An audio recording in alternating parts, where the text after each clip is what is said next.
spending a lot of time by myself, like, yo, like, what do you want? What are you willing to do? And I think that is, the willingness is the key. It's like anybody could want anything, but what are you willing to do to get that?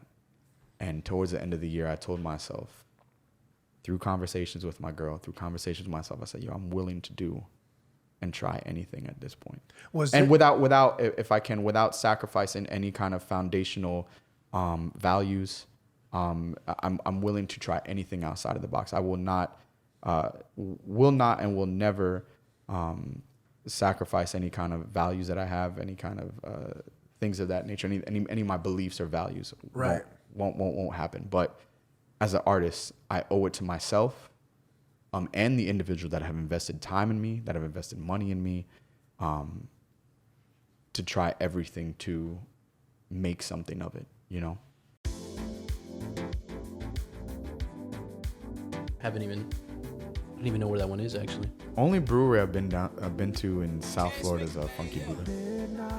Haven't been to it yet. And that's in like Oakland Park. I love Funky Buddha. Funky Buddha also, is amazing. clutch name. It is. Clutch name. It is. You know? I can't remember the one I liked. And I just like Lagunitas, the summer ale. Ladies and gentlemen, how are you doing? It's your motherfucking boy, Gamero, the Pharaoh, the poor man's Robert De Niro. You know, you gotta seize the opportunity. You know, you gotta scare Emi. And if you're not doing it, baby, what you doing? You know what I'm talking about? It's another beautiful Sunday afternoon. If you don't know when it is that we bring you this here, magic at midnight in Miami. You know what I'm talking about? And we have another story, another champion. You know what I'm talking about? Another artist to present to you this Sunday. And before we get to the man of the hour, ladies and gentlemen, to my right hand side, you know, there's only one man with a plan. You know what I'm talking about? Emi, you know what I'm talking about? This man right here, he has a shirt, and it's an original shirt. Where'd you get that shirt, Emi? Why don't you? Actually, my mom made this shirt, and that's beautiful. Did she? You know, she made this tell me shirt. that's not a talented woman. Awesome. Holy shit! Tell me that's not a talented woman. She got like the whole, I don't know how to say it in English, el pliegue of the fabric. Right. That looks and like then sewed it up. That looks like some H&M shit, bro. Dude, right? awesome. Like, holy fuck. Tell her open up an Etsy store. We'll advertise that shit. ASAP. We'll get it popping. I don't actually know what that is, so we'll have to discuss that Etsy, later. it's like handmade eBay. You know? It is. Oh, is it for real? Yeah, Right, it's right, like right, craft eBay. Right. Hell yeah. Hell yeah. You know what I'm talking about? Emi, how you living? How's your week? How's life? It's good. It's good. Happy Valentine's Day, everybody. Happy Valentine's Day. Hallmark, do your thing.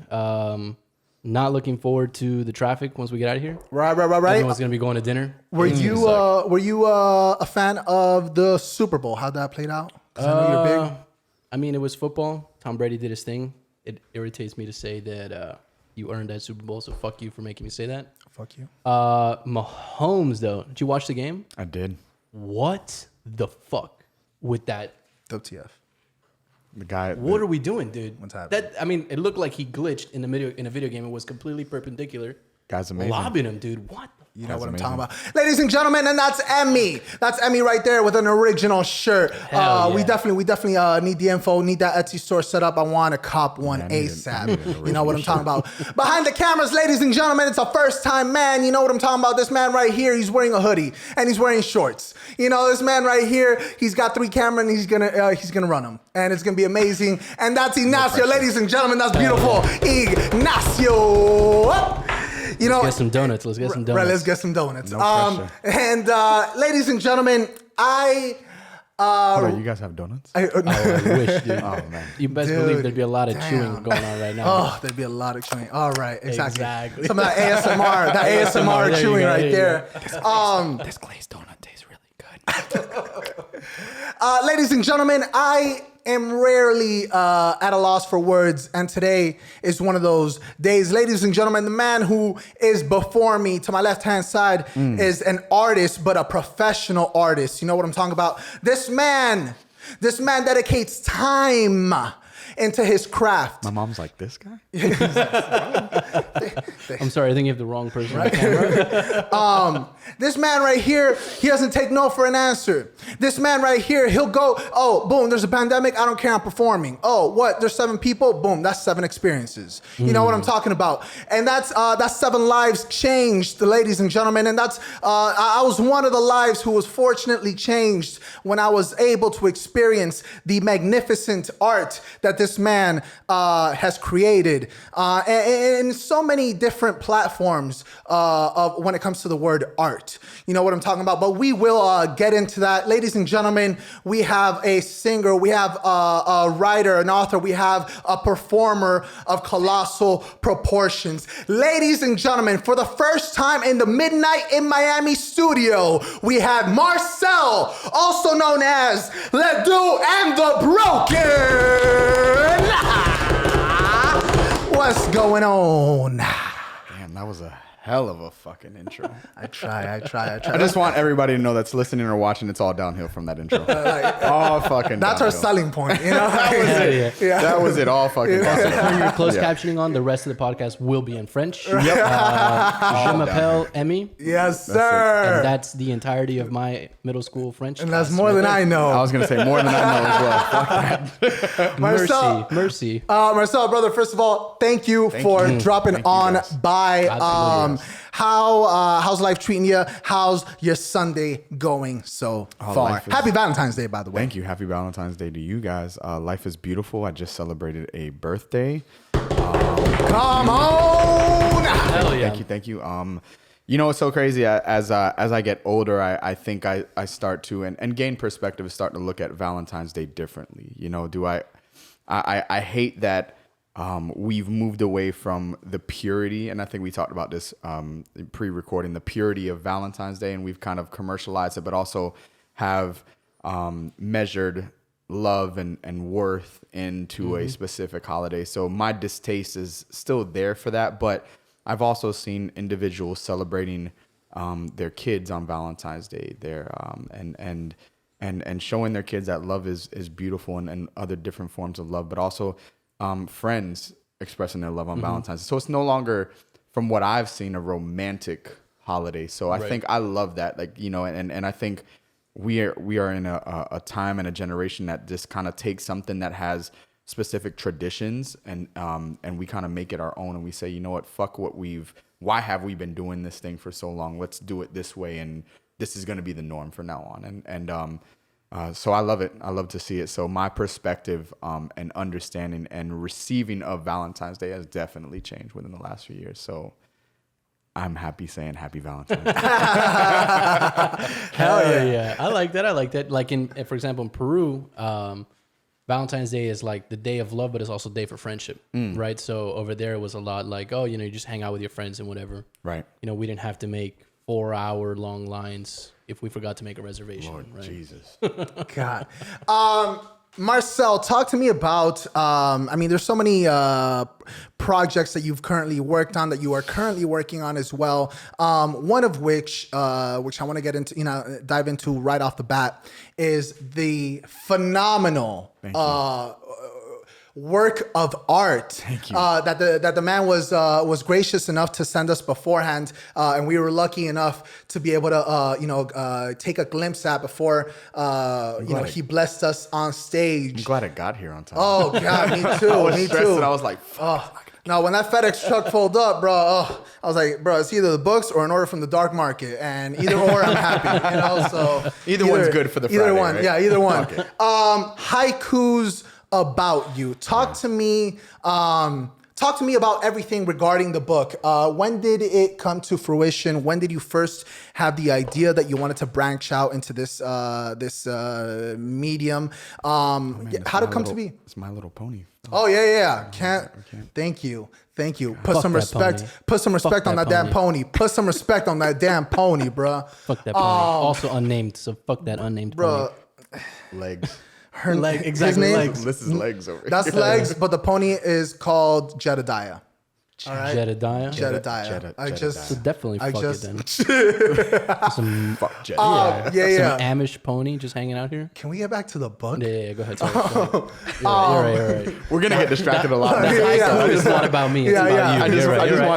I just want to let the record show that there's gonna be a lot of distraction. And he's like, I'm gonna perform my own haiku right now. Fuck a pony. Fuck a pony. By Emi. By Emi. How did it come to be? What is the inspiration behind it? Talk to me everything behind the book. Inspiration. So it started out as a birthday gift for an ex, and it started with just 10 haikus. And then, haikus brought me back to childhood, like shit that you learned in like elementary school. Right. And I was just like, 17 syllables, easy enough, right? Right. And then as you dive deeper into it, you're like, fuck. Like there's only so many words that I could use within a 17 syllable poem. So it started with 10, and then I just found myself creating them just for fun in a sense. But I used it as a way to describe that relationship at the time, which was a roller coaster. And every day or every week as the relationship changed, I just wrote about it in the form of a haiku. And Both highs and lows. Highs and lows. And if anybody purchases the book, you can see that it's in chronological order. Sometimes poetry books will break things up into sections of what these poems mean, like of pain and realization and awareness, and like, nah, this wasn't. And I flirted with the idea of breaking it up into like a love and light and dark kind of side, but I was just like, no, like this was written in the and I think you'll hear me say this word, a very authentic way. I want to make sure everything that I do, everything that has my name on it, is authentic. And so I decided to release the book the way that it was written. So one day things are going great, and then the next day it's just shit. Right. And then something happens, you have a conversation, and things are going good again. And then, it kind of stays there a little bit, and then shit. Right. And then, so in the book, you'll go from one page to where it's just like, oh, this is nice. And then the next page is like, oh shit, this got kind of sad out of nowhere. But it was very authentic to what I was going through and represented what I was going through at the time.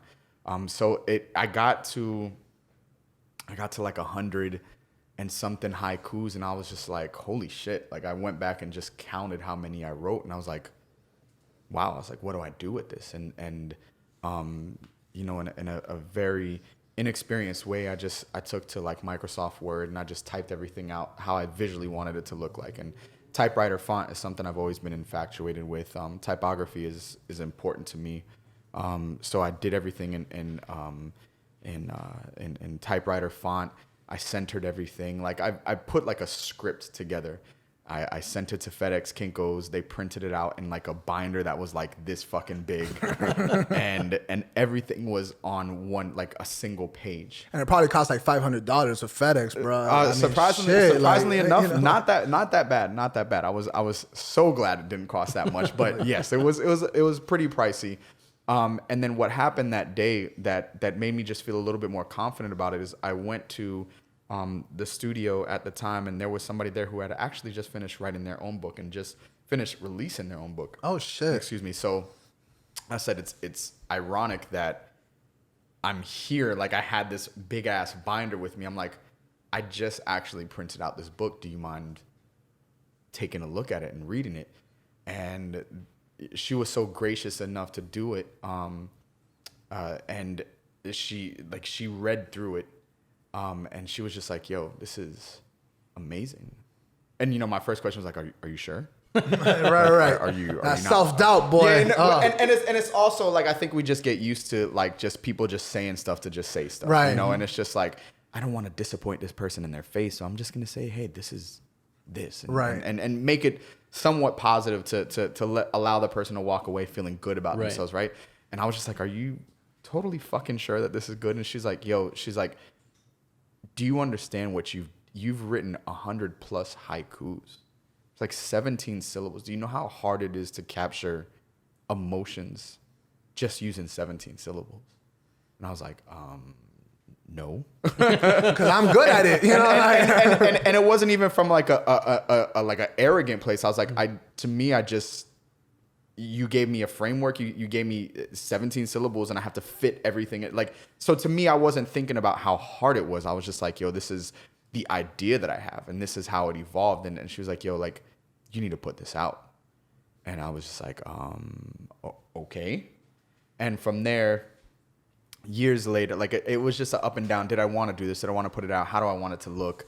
It went through revisions. It went through so much and more than revisions in terms of how it looked and how it was presented was more doubt within myself. Like, do I want to put this out? Like, who the fuck am I to put out a fucking book? You know, like I just did not feel, I felt fraudulent almost in a sense, you know, even as a singer songwriter, as most people have become to know me, I felt like a fraud to enter into this different realm of being an author, right? And I use air quotes if you're not watching, author, because it wasn't about a title for me. It was just about a way to express myself. And so through a lot of self-doubt and it took a pandemic for me to be like, yo, let me just do the. There was also an issue with we're all gonna die. I might as well release it, you know, like bro, what the fuck? But you know, there's something to be said that I romanticize the easy work. Okay. The artistic part of creating art, but there's also and this has come from self-realization, but also realization from and conversations from my best friends, and we talk about, you know, accountability and having people around you that aren't yes men that will hold you to your word and what you're creating. And this individual told me, he was like, yo, you have a hard time doing the follow-up work, the ugly work, I call it the non-Instagrammable work. You know, this is shit that is unpretty to the public. Mm-hmm. Right. And he was absolutely right. My best friend Drew, he knows me just as well as anybody, you know, knows me better than I know myself. And he was absolutely spot on. I hate the dirty work. You know, I hate figuring out this and figuring out that. And I just, you know, then I just rather just write something, do something and that's it. And do away with it. You know, however it comes out, like I'll figure that out or, you know, maybe have somebody else help me figure it out. But he was absolutely right. So I had to kind of look at myself in the mirror and be like, yo, you kind of have to go in depth with this shit and you have to learn how to publish a fucking book by yourself and figure this shit out and get the drafts and see if you like it. And if you don't like it, how do you go back to the drawing board? And the last thing I wanted to do was feel like I was a burden on anybody. And my best friend and also label mate Amber is the one who designed the book for me. So as willing as she was to help me, I never just wanted to say, hey, can you make a book for me? Not even that. It was just like, yo, she was very willing to make the book for me, but it was just like the very minuscule like revisions. I was like, hey, can you move this over to the left a little bit, and can you take out this word and put this, like, right. I just felt like I was a burden. So it was a lot for me to kind of stomach up the courage to say, and it's crazy, right? Like, this is my best friend, somebody who I consider and she considers we're best friends, but still, I just don't want to be a burden to anybody. Of course. So it took a lot to just say, hey, I have intentions to put this shit out. This is what's wrong with the fucking book. Can we make these revisions? And even within that, there was still some small things that had to be changed. But I know it's a very long-winded response, but not at all. And I hope it just helps people to understand that, like, yo, like, there is going to be in your process of putting things out, especially things that are unnatural to you, there's going to be a lot of non-Instagrammable stuff. And the way that you fall in love with the end product, the stuff that is Instagrammable, you have to fall in love with that ugly work too. The shit that nobody sees, the shit that you are losing sleep over. You have to fall in love with that just as much as you fall in love with the end product. So when I'm posting the book on Instagram and saying like, yo, it's finally out, I have to love the bullshit that I went through. And I say bullshit because it's really not. It's necessary shit. You have to love that shit as much as you love the end product, if not more, because it makes that end product that much more worth it. Right. You have to value the paper balls thrown into the trash can as 100%. Much as yeah, definitely. What what was your process as far as when deciding the final pieces that made it onto the book and didn't? What was that process like as far as like, hey, this is up to my standards and this is not up to my standards? It's crazy. Everything that was originally written, and I did all this in my notes on my phone. So everything was written on my notes, and then I transferred it onto my computer, and then, like I said, threw it through Word, and then Amber took hold of it and then made it what it is with the, you know, the black pages and stuff like that. So everything that was written made it. And oh, you didn't cut any of the haikus? no, I didn't. Okay. I didn't. And I, in hindsight, maybe I would have probably cut it, because you could see the I don't want to say, I guess for lack of other terms, the immaturity in the first few haikus in the books, and you could see how it just evolves. Your And growth it's- as a yeah, writer. Yeah, exactly. Like through, because this was over a span of a few months. Okay. And so you could see how it went from like super innocent and super specific to, although everything in this book is very specific, you could see how it just became more relatable to everybody else. Right. And it wasn't hyper focused on a certain person, you know? So like in hindsight, would I have maybe cut some? Maybe, but then I don't think it would make the book what it is. That's interesting. I thought that was like you made that choice. I thought you wrote it like that on purpose, because everyone thinks they're the star in their own movie. You know, everyone thinks what I'm going through is what I'm going through. No one else has been through this. Yeah. And that's kind of the way I thought you wrote it on purpose. It's funny that you say that, you know, your evolution, but when you put it like that, it makes sense. It's just, at first, it was like, this is my issue. No one else knows what I'm going through. No one can ever understand me. And then it becomes, not like a blanket, but it becomes something that everyone relates to immediately. Right? And I'm not to cut you, I'm the complete opposite. Like, I'm going through this. I don't feel special that I'm going through this. I don't feel like I'm the only one that is going through this or has gone through this. But where I do feel a responsibility as an artist, as a person who does not, one, shy away from expressing themselves, but two, also I would like to feel like I know how to express myself.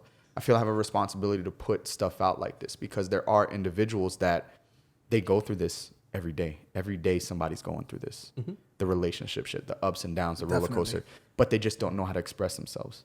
And the reason that art is so important to life is everybody's looking for something to connect to. Right. And to me, specifically within the last year, especially the pandemic, those that felt that art was not valuable to the world I hope they saw that couldn't be further from the truth, because art is what kept you entertained while you were at home. Right. Mm-hmm. Sane. I mean, pretty much, you know, sane and entertained, right?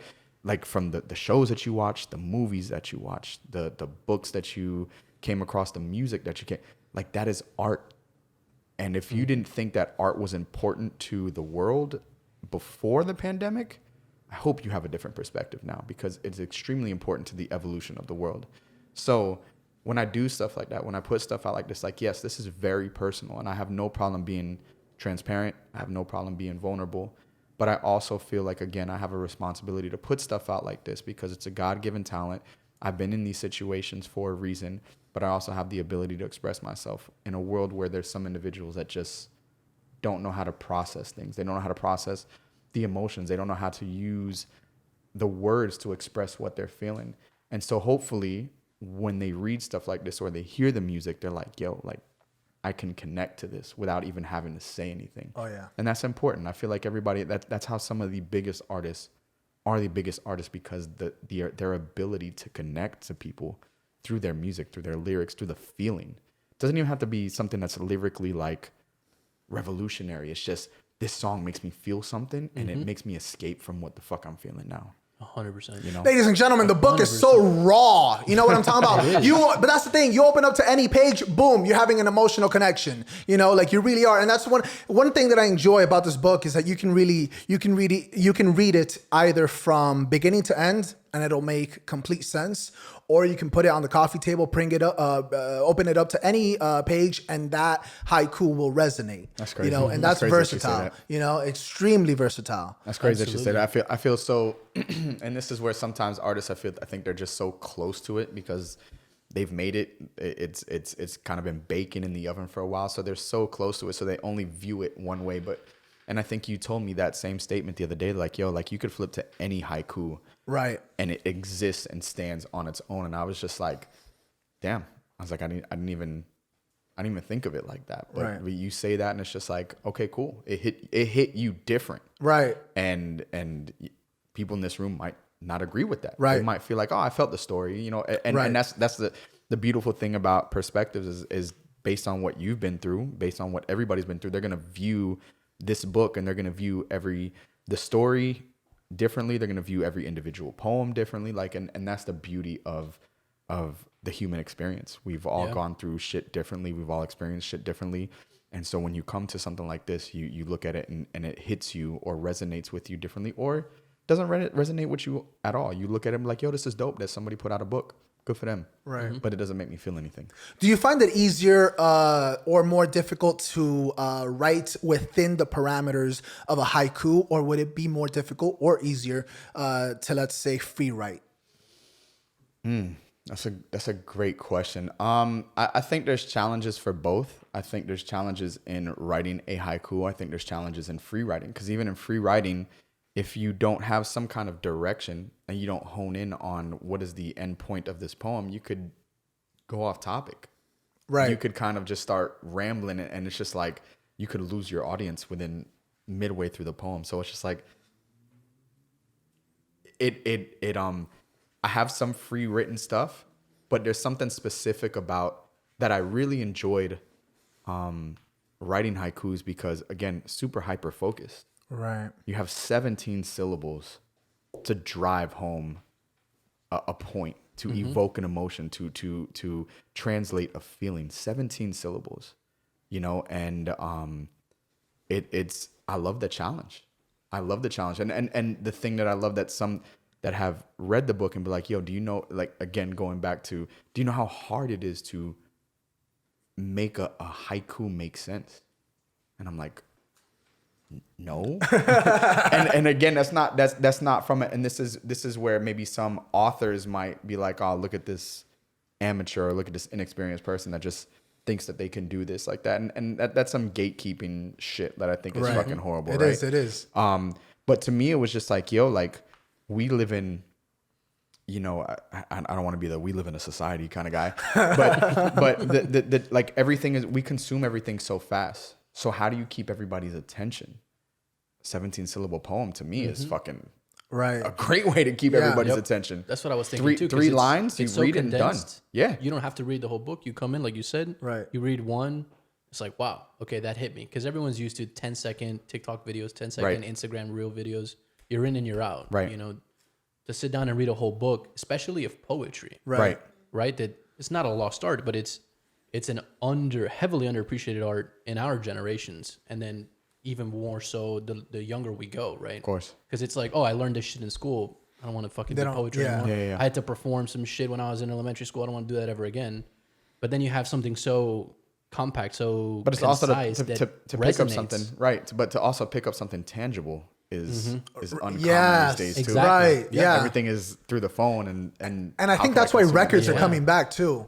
I think that's It's a why, different vibe for sure. you know, like I mean, can't read shit on my. I get irritated. You know, I can't read it on my laptop. I fucking hate the online schooling thing. I hate that Right. shit. Give me my book. Let me highlight my shit. Or No, but I'm saying that's why like records, like actual, you know, are coming back, or you know, the long they're- plays. because they're making, you know, they're making a huge comeback, because I do think that there is an appreciation for, like you said, what you can actually touch, you know, Absolutely. you know, the actual artwork of the CD or the record or whatever the case. Your artwork, oh my God, beautiful. How you showed us some of the inspiration. How the idea come about? Talk to us about that a little bit.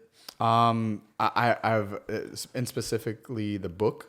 Are you No. speaking about- I mean, yes, but also the cover art for the track that you showed us. For Wake Up. Yeah, for Wake Up. I feel first impression is everything. Yes. You know, you hear that term when you're meeting somebody, right? But I also think you have a split second to grab somebody's attention. And I always want to aesthetically catch somebody's attention, you know? And to me, specifically to the book, I've always had an infatuation with anatomical hearts. So I knew I always wanted to include an anatomical heart on the cover of this book. And then also just uncommon is, you know, black pages in books, period. So I wanted to make everything on a black background, white text, with the red U popping out. Like I wanted things specifically to stand out. Is the white page a metaphor for anything? Yeah, I was definitely gonna ask about that. It wasn't. If I could be honest, it was. I wanted it to be a little bit more. There was supposed to be more on that page. It was actually supposed to be a red page. Oh, I had to compromise. Printing costs, baby. A little bit of that, and then just the quality of how I wanted it just didn't come out the way I wanted.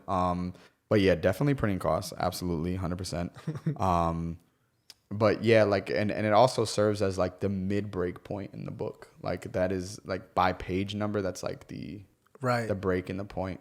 The break in the book, I'm sorry. But it's also just like a kind of like a palate cleanser, you know, visually and just mentally. It's just like a palate cleanser of like mentally 100%. Like an intermission It's almost, like, you know? Right. and it's just like, all right, let's hop back into Hell this yeah. shit. you Intermission, baby. Yeah, You know, exactly, exactly. So definitely a palate cleanser, and you're looking at black pages for most of the book, and then bam, that white page hits you, and you're like, ooh, okay, let me, like naturally, I feel like you just take a break right there, you know? So yeah, everything texture, everything down to this, like I did like a few versions of this before I was just like, okay, I'm totally satisfied with this. And even after I had released it, I was having issues that I fought, like I was just tooth and nail fighting for. I was like, yo, this is what I proved. This is what I approved. You guys are not following. You guys are holding up your end of the bargain. I was like, this is not and I'm like. The issue was with the print house? It was. Okay. It was. Gotcha. And like I said, I had a vision. I had a specific vision. I wanted this to look a certain way. I wanted people to experience a certain way. And the first few copies, didn't, some did, some didn't. I was like, yo, I need consistency in printing. So I want people to not be afraid to demand what the fuck you want. Like, hell yeah. Like within reason. Don't get me wrong. Like don't be a diva tampoco. No, exactly. Like I feel like if you have a vision and it's possible to carry out that vision and it's owed to you as a customer, like, yo, give me what the fuck I'm paying for. Hell yeah. Give me what the fuck I proved, you know? What we agreed on. Of course. Exactly. So in terms of the book, but also with the music, I think of myself again. I try to put myself in the shoes of a consumer. When I'm scrolling through Apple Music or if I'm scrolling through Spotify, there's been so many records that I've played off of just seeing the artwork and just being like, what the fuck does this sound like? 100%. And I'm just like, yo, like, then this kind of caught my eye. And I'll listen to it for, 30 seconds. And if I'm feeling it, I'm carrying it out. But at least it got me to where I was just like, yo, I want to know what the fuck this sounds like. I'm intrigued. So that's how I kind of approach. But to me, aesthetically, everything is important, and sometimes it's to my detriment to where I just, if it doesn't come out to my liking, I'm just like, okay, put it to the side. I'll come back to it. I'll revisit it, and sometimes it takes me a while to revisit things. And, again, to my detriment, I'm sometimes a perfectionist a little bit. But let me tell you, your attention to detail does not go unnoticed. Thank you. Whatsoever. I mean, that was one of the things that we were talking about when we just opening the book, not even having to open it, just touching the cover, looking at it from the front. Just everything is an experience. Very much the way that you're speaking reminds me of how Apple puts such an emphasis on presentation. Yeah. And it's kind of like you're using that sort of like Apple mentality for presenting your projects, and it's phenomenal, bro. Even on fucking Spotify, the fact that you have the videos playing in the back of the songs as they're playing, that shit doesn't go unnoticed. It is a separate level of professionalism and what's the word that we had used before the show? That we use fuck a few times. We definitely use fuck. That's not the word. But in lieu of that word, just I guess determination, professionalism, your pursuit for everything that looks You came here to fucking play. You know where everybody else Big is dick at. energy for Yeah, sure. exactly. Big dick energy. You know where everybody else is at. BD. And you're like, all right, I need to be there, if not surpass it. And it's very noticeable. So I commend you on that. Thank brother. you. I appreciate know? that. Hell yeah. That means a lot because you can ask my partner, my significant other. Like I lose. She's sleep in the over, studio. You know she what I'm is in the saying? studio. Hell yeah. I lose sleep over this shit. If something is on my heart and on my mind and it's not going the way that I want it to go, I'm losing sleep. Oh yeah. And I'm sometimes up at like I have just went to sleep and I'm up at like 4 or 5 in the morning. And I just can't sleep and I'm just thinking like, how the fuck do we improve this thing? How does this get better? How does that get better? How do we carry out this thing?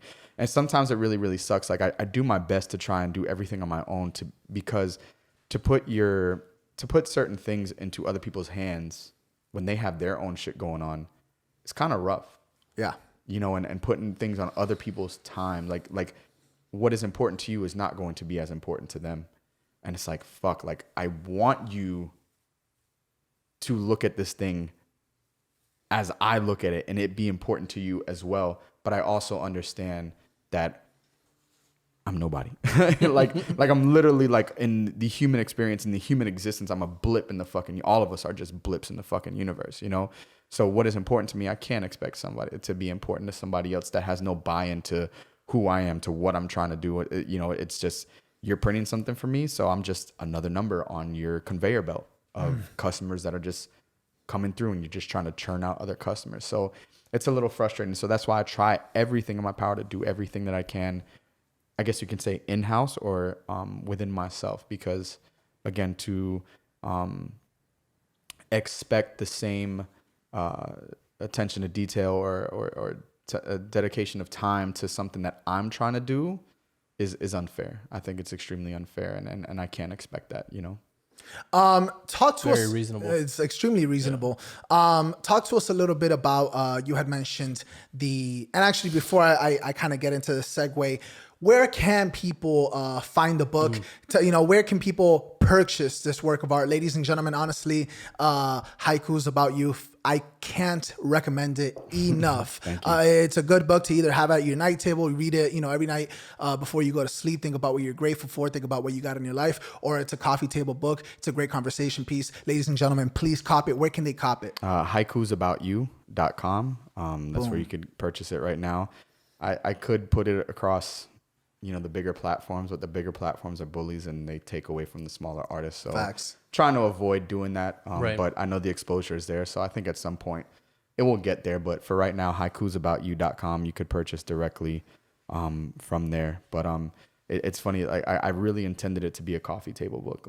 Very cool. Yeah. Like it was like, and it's if you compare it to other books, it's a fairly larger book compared to other books. And, 100%. And again, that was being intentional in everything I do. That was intentional. I knew I wanted a dimensionally a square book, and I wanted it to be a fairly larger book. So I know you guys have it over there. Like that's exactly how I want it to be presented. I want it to be on somebody's coffee table or table walking into like some of my friends have shown me that they have it on like, I guess like presentation tables as you walk into their home and it's right there. Like that's exactly how I wanted it. Bro, to I be. see his book in coffee shops all around Seattle right now. Honestly, bro, and that's a damn fact. I appreciate it. Portland, where you at? Portland, Step you know it what I'm up. saying? Busted open as you're drinking cafecito, playing board games. Boom, that's what it is. Talk to us about the Broken. You had mentioned briefly that it's almost like a rotational door, if you will, with some of the guests. Talk to us a little bit about that. I know some of them are core, concrete, members, and then some of them it's kind of on the fly. How does it work? Yeah. So it just works. There's no rhyme or reason to it. I don't say that again. It's not an egotistical thing. It's not an arrogant thing. I think I'm trying to create an immersive experience musically, where we can celebrate our individual brokenness. The baggage that we carry, the baggage that we've developed from childhood. I feel like we're just adults just trying to work through our childhood trauma. That's that's how I feel. Yeah. And I believe in vulnerability. I believe in transparency. Especially as a male, where vulnerability and transparency was It's like taboo almost. It was super taboo, and like as we grew up, it was just like, yo, if you're vulnerable, or you know, it allows your enemies to know how to get to you and how to work against you. And I feel like being vulnerable is the strongest thing that you can be, both man and woman, you know. So I wanted to create a brand. Like everybody asks, like, oh, what's The Broken, and is it your band and stuff like that? And like, yes, essentially, I love performing with a band, whether it's a acoustic, whether it's just myself and another guitarist, or myself and two pieces, or myself and a full band. Like I love the live element. Like I do whatever I can to not perform to a track. It's not beneath me, but I just don't think it lends to what I'm trying to create, right. you know? Yeah. And where in a generation where a lot of people are performing the tracks, and not that there's anything wrong with it. For me, I just don't think you get the full experience if I perform to a track, you know? Like I don't care for like perfection as much as we want to present a perfect, I was about to say perfection, but a perfect product. I love the little the nuances in live shows where, like, if you know I'm a little sharp or a little flat, or this person missed their musical cue, like those are the things that make it so authentic. Right, it makes you feel alive. It's more of a raw, and it's super broken. But like in terms of the like I wanted to create, you know, musically, you know, a place where instrumentalists just felt welcomed, writers felt welcomed, and there's no judgment. It's all here for the love of music and for the end goal to create something that is bigger than us, and that's how I see it. And I just feel like I have a God-given talent, and I've been through things that others have been through, and I just feel, again, a responsibility to just create an experience, you know, musically, when you come to see me live, just to talk about this shit. And again, going back to the transparency and vulnerability piece, like, yo, talk about the stories behind the records. Like I almost, and maybe to my detriment, but I almost take every, I view every opportunity I get to perform live almost as like a VH1 storytellers. Right. But I also feel like there's a buy-in piece there. Like that's how you create like a tangible following, is to let people know that, like, yo, this is not all fluff. Yeah. This is not perfection up that you're seeing up here. Like I've been through a lot of shit. Right. The same way that you've been through a lot of shit, the same way that all of us have been through a lot of shit. So I want you to feel that these songs are coming from a place of a lot of shit has had to happen for these songs to be written, you know? And again, I just love stuff like this.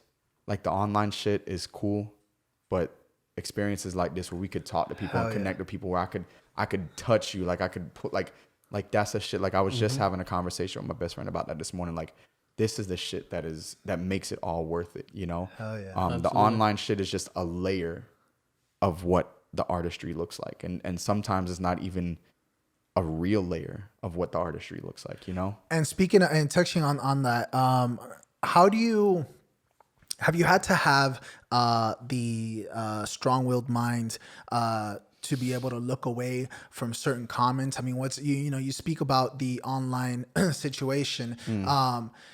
Online is filled with trolls. You know, it's filled with people who are resentful about the fact that they never pursued their dreams. So there's someone that's up and coming, I'm gonna shit on them for whatever reason. Have you, do you have those situations? Do you sometimes, look away from the whole online thing? What's your relationship like with social media and with just the online platform in general? You know, it's funny that you bring that up. I was flirting with a theory about haters. Shout out haters. And I don't know if people are so much haters as they are projectors. Like, are these things that you feel is it really hate, or are you just projecting what's within you? Right. You know, whether it's things that you did or things that you didn't do, are you just projecting, or is it really hate? Like I think there's people that really do hate within but their it's not heart. the majority of them. It's not a majority of them. Yeah. I think it's a lot of projecting.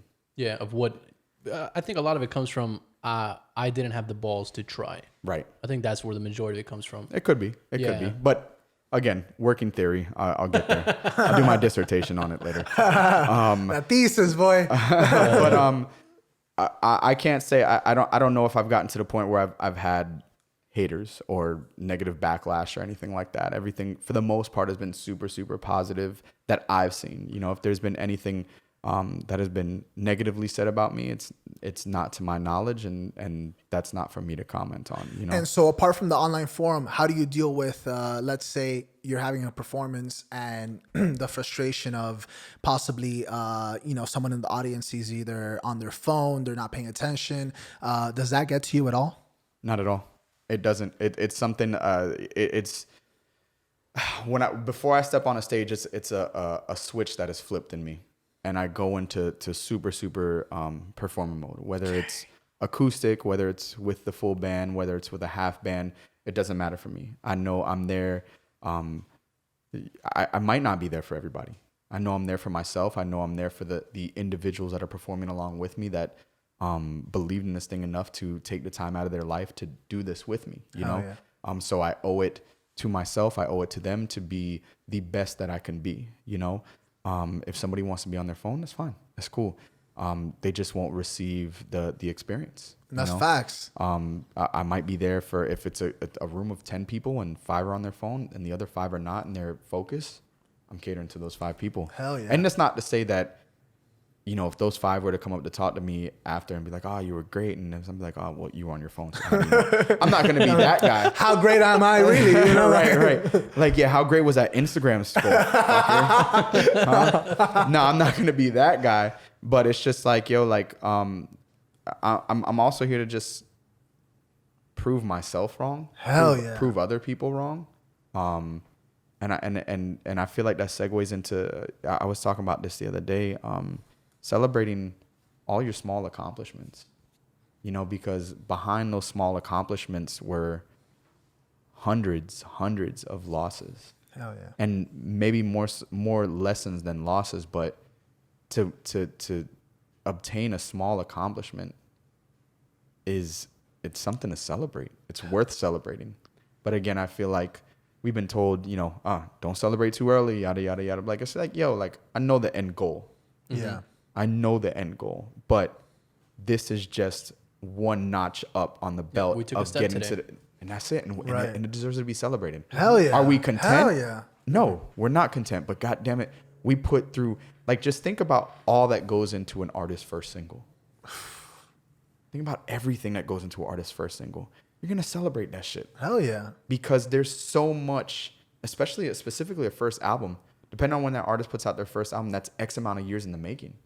If an artist puts out their first album at 26, that's 26 years in the making. Right. So you're going to fucking celebrate that first album. That's not going to be your last, but it's definitely your first, and you deserve to celebrate that. And that goes with, again, even the smaller things. Celebrate the small things because, one, this life is a privilege. It's not guaranteed. We never know when our time is up. And we deserve it. You know, if you've worked hard and you busted your ass, celebrate. Fuck what everybody says. Yep. Yeah. I felt, I do this gratitude often. is important, dude. Gratitude is important. No, absolutely. And gratitude towards self. Exactly. Hell yeah. Is extremely Absolutely. important. I felt like I went somewhere. No, where, not at where all, you not asked. at all. In terms of the internet, I struggled last year. I struggled tremendously last year, not knowing how to navigate through online. Were you kind of thrusted upon it because of the pandemic? Yes and no. I felt a desire and need to pivot and recreate. Like, I think during the pandemic, I started something. It stemmed from a podcast idea that I had a few years ago called Small Talk with Marcel. And I went to school for broadcasting. We talked briefly about that before. You can catch that every Tuesday at midnight. No, you can't. Setting you up for failure. So I was just like, I wanted to create this Instagram live thing, and it was basically, the premise was an artist interviewing artists about their artistry.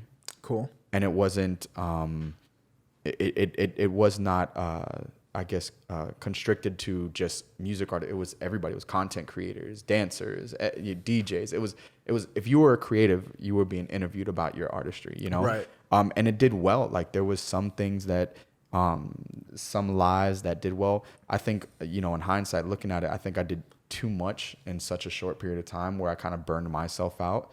And I also did not give a chance for people to kind of like yearn for it, you know, like build up a demand for it. You know, I think I was doing like 2 or 3 a week some weeks, and it went on for like 2 months. And it's something that I should have probably, it was a lot. It was a lot, you know? And it was something that I probably definitely should have followed through with. And not saying that the idea is completely dead. But after those 2 months, I felt a little burned out from it. I didn't know how to pivot again. I think I did one pivot, and then I just didn't know how to do another pivot. And again, the self-doubt started seeping in, and then just seeing people on Instagram, and it's a little difficult, you know, and I don't know if some people feel the same, just to kind of stay in your own lane, you know? Right. And it's not like, you know, this person doesn't deserve this. It's just like, yo, like I want to be running this race with everybody.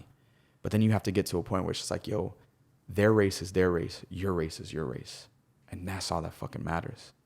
And I was having a hard time digesting that thought. Like I knew that, but it was just like, fuck, like what more can I do? I need to do more. I need to be more. I need to present myself more. Even to the point now, I think within the last month and a half, I've posted more on Instagram than I have in the entire of 2020. But I'm like, for what?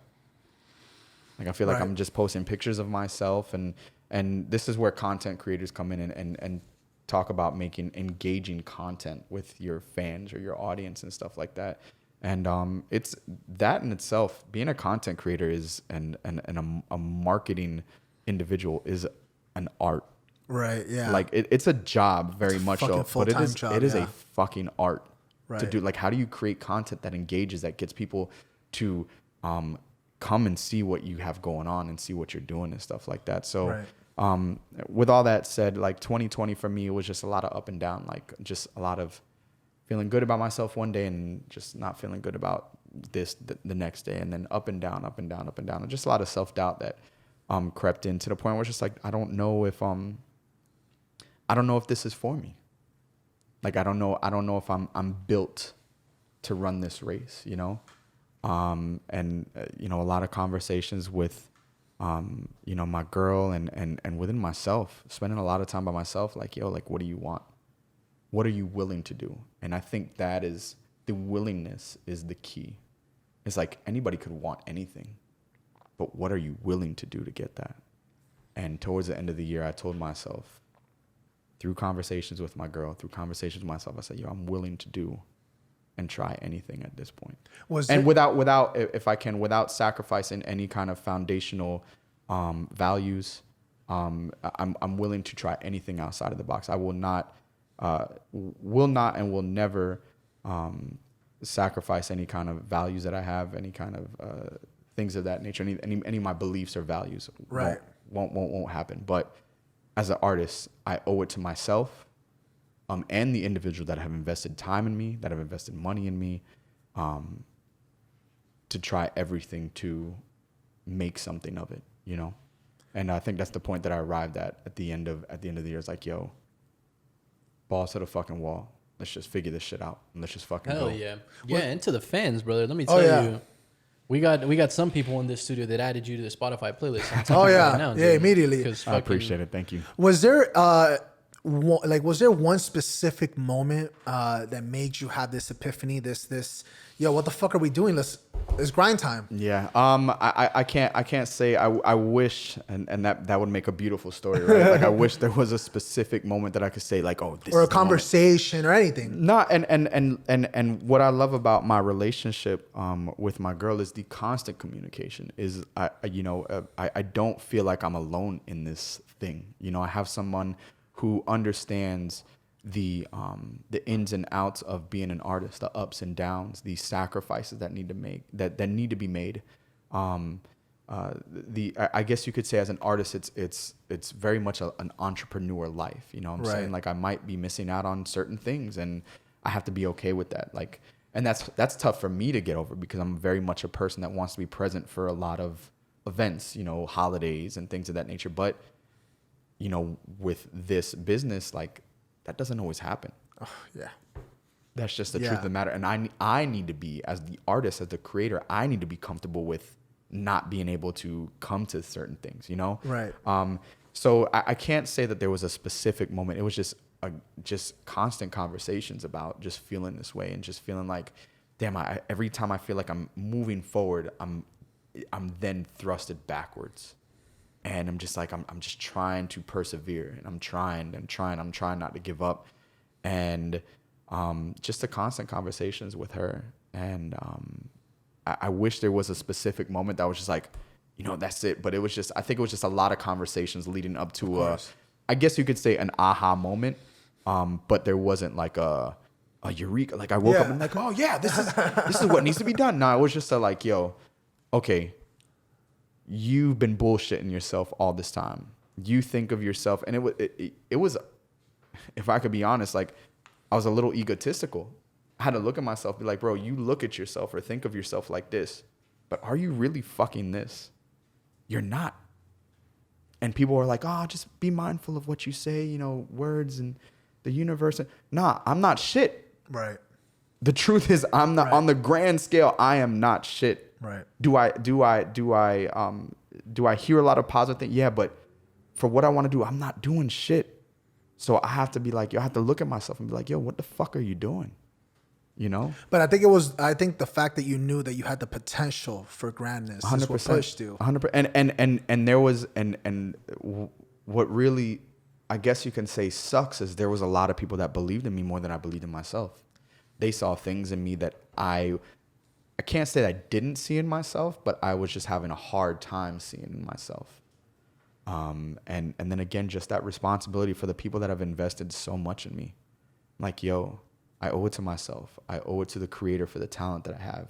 I owe it to these individuals that have invested their time, their resources into me to make something of this.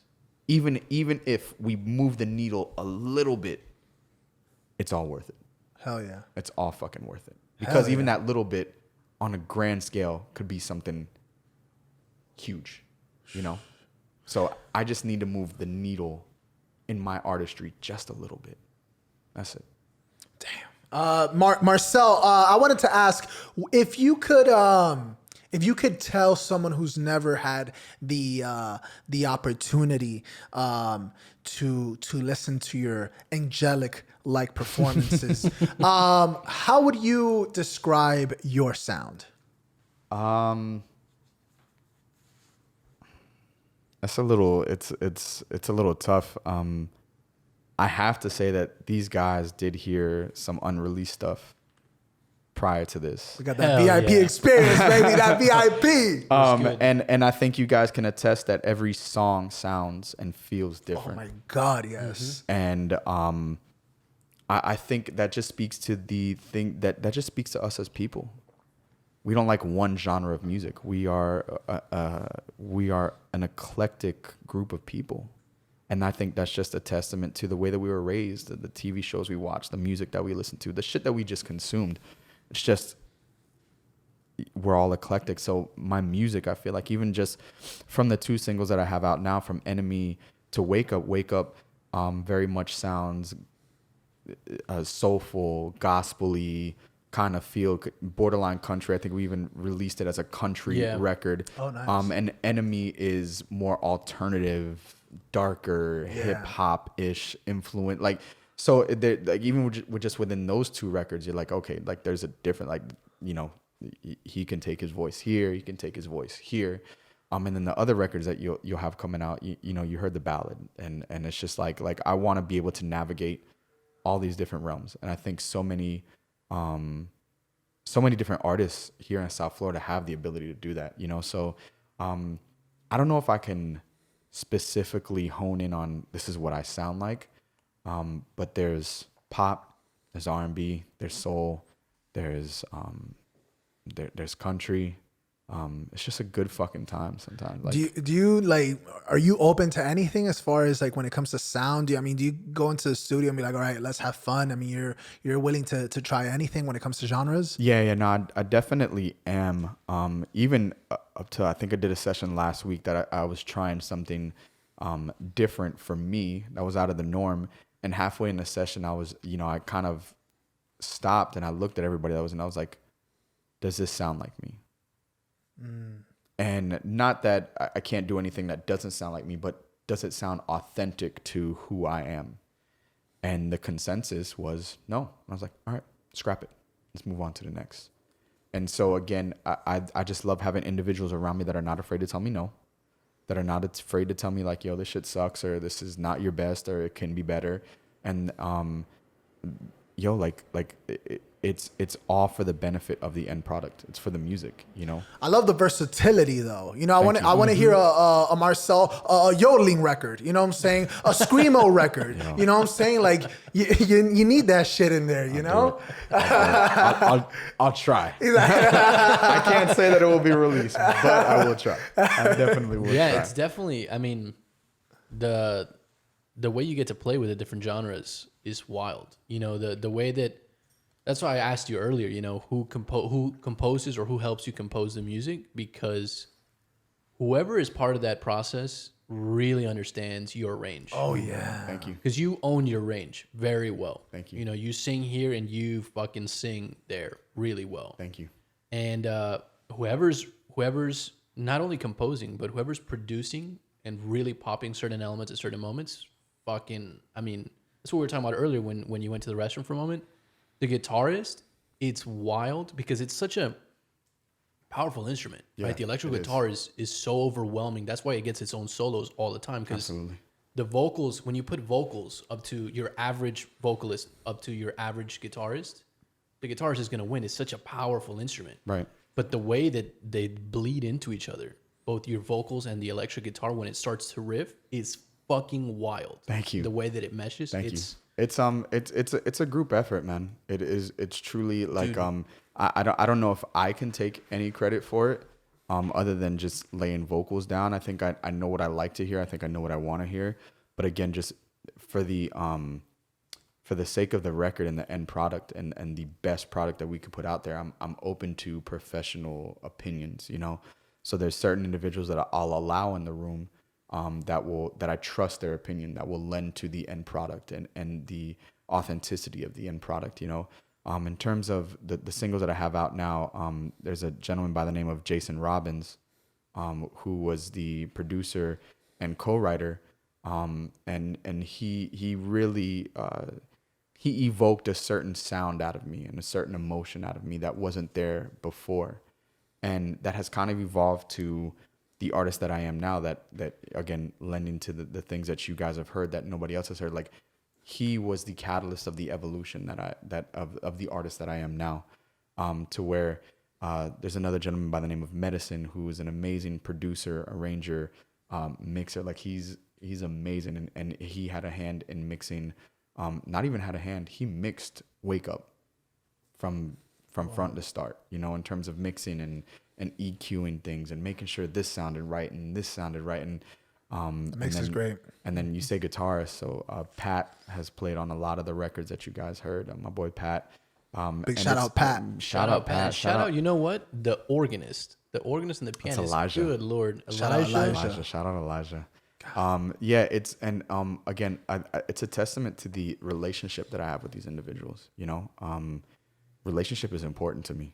Oh yeah. And before we work on anything, getting to know one another and getting to trust one another is extremely important for me, because I believe it lends to the best end product. You know, like that's like the synergy between individuals and how much they mesh with each other, how well they get along with each other, not only personally but musically. Like, it's all important. Makes it's all all the difference. relative. I don't like to start sessions like we all get there and boom, let's get to work. Nah, let's eat shit for a little bit. Right. Let's talk. Mm-hmm. How's your week been? How's life? What's going on with you? You know, I feel like all of that lends to a very successful and satisfying session. You know, every session you don't get it right.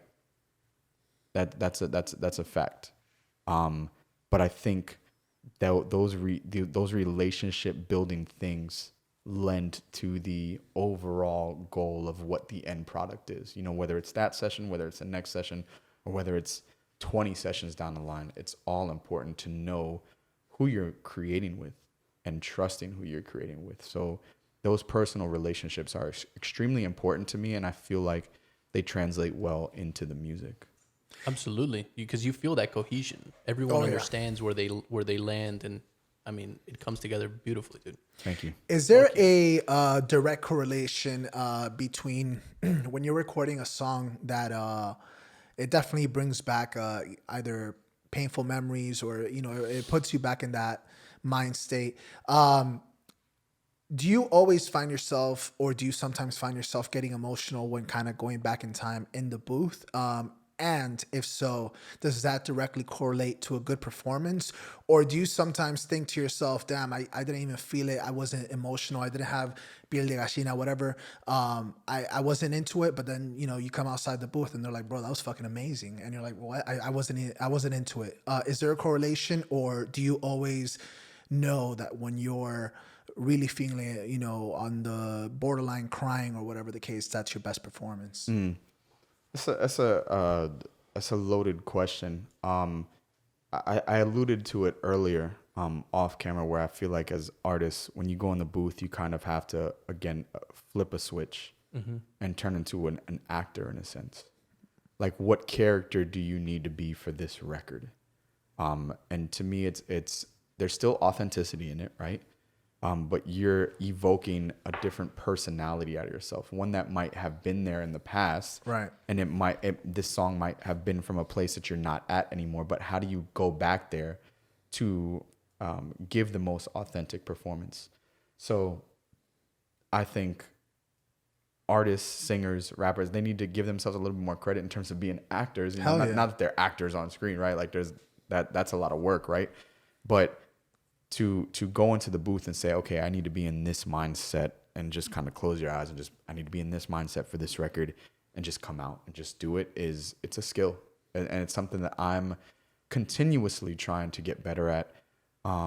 Because a lot of the shit is just shit that I'm no longer, in terms of the emotional space and mental space, I'm not there anymore. But I know it's important to the record, and I need to be there. So I need to find it. I need to dig deep, and get back there again for the sake of the record.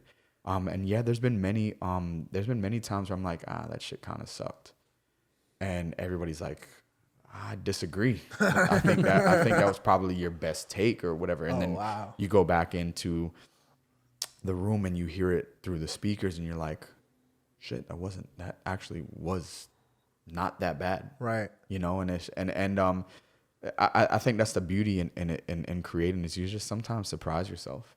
Oh, yeah. And you know, it's I think it's important to continuously to surprise yourself as a professional. You know, just when you think you've done it all, or there's nothing more that you can do to impress yourself, that you continue to impress yourself.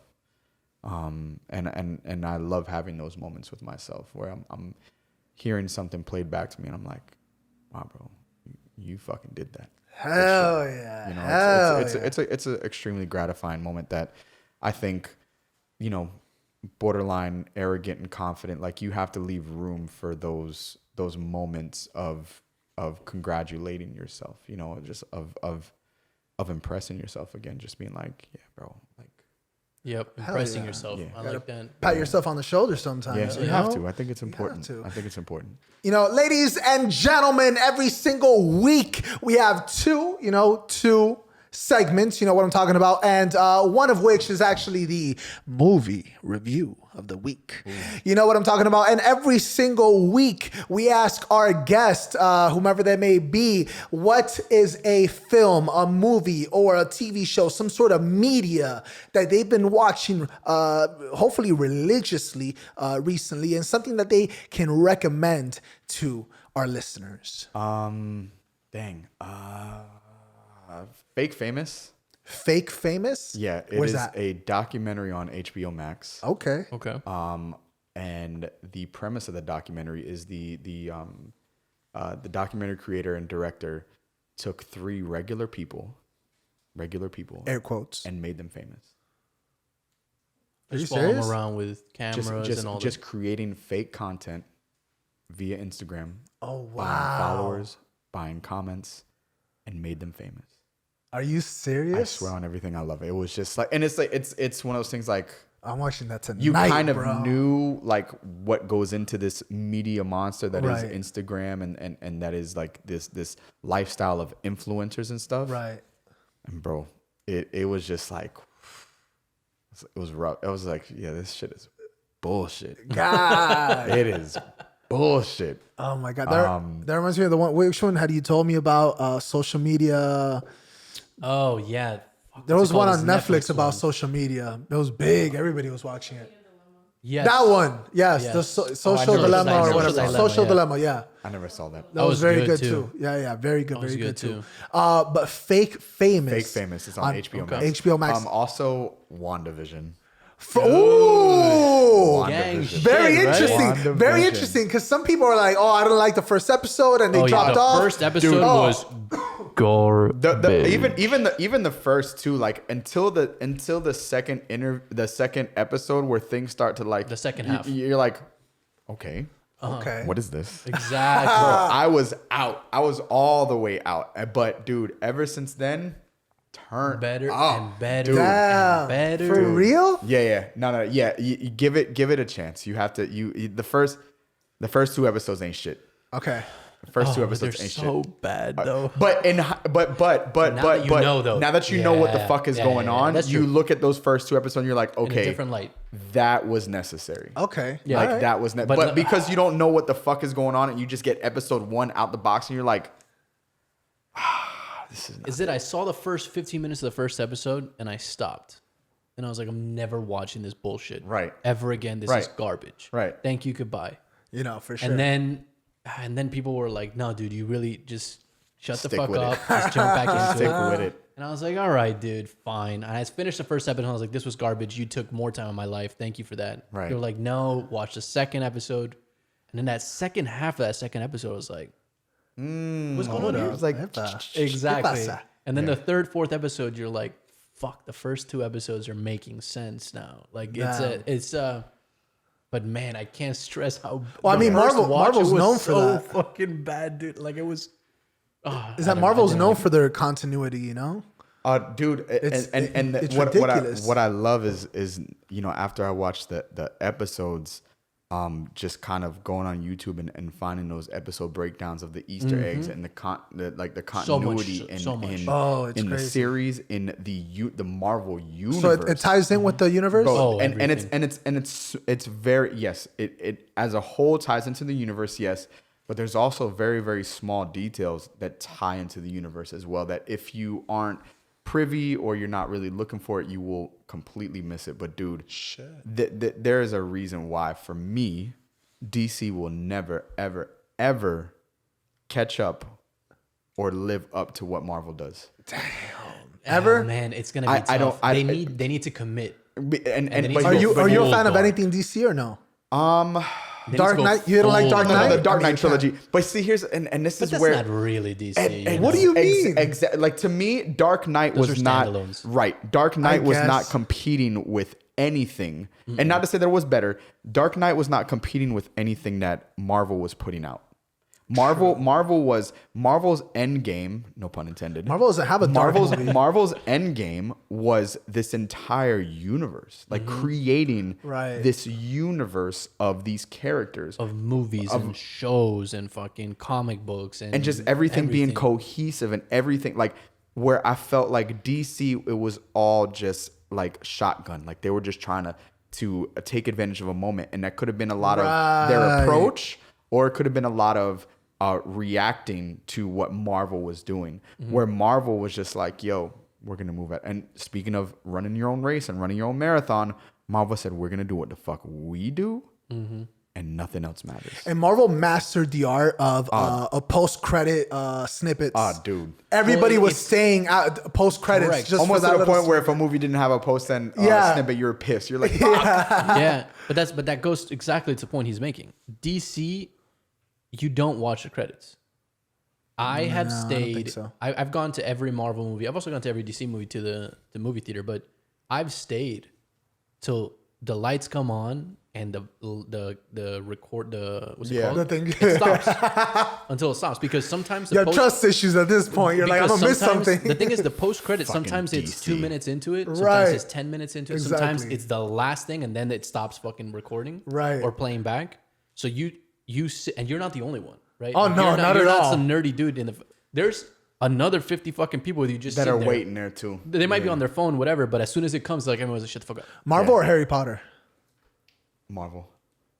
And that's not even a question for you. And I'm only going to say that because I did not. We just recently did the Harry Potter marathon. Yeah. So Phenomenal. So did I. Right. Complete, like front to back. You want to talk about Nice. like continuity and Hell just yeah. cohesiveness? Incredible. But I did not. I think it might have meant a little bit more to me if I read the books. Yeah. And I did not do that. I will still as a movie watcher, incredible. Loved it. I thought everything was great about it. Executed perfectly. You grow up with the kids. Yeah. You know, like 100%. Wingardium D's nuts, dude. To me, I rewatched them and I was like, this is the shit that I liked when I was fucking 10. I mean, and why are we playing giant chess games? What the fuck is going on here? have The you last three movies, Have you though? seen Queen's Gambit? Hello. No, the last three movies were fucking awesome. Bro. Amazing, awesome, great acting, great graphics. I mean, the screenwriting was. It was fucking I awesome. wonder why those movies. Graphics like it's GTA. Dude, the whatever it's called, CGI, whatever it is. CGI, yeah. I wonder why those movies don't win like the big awards.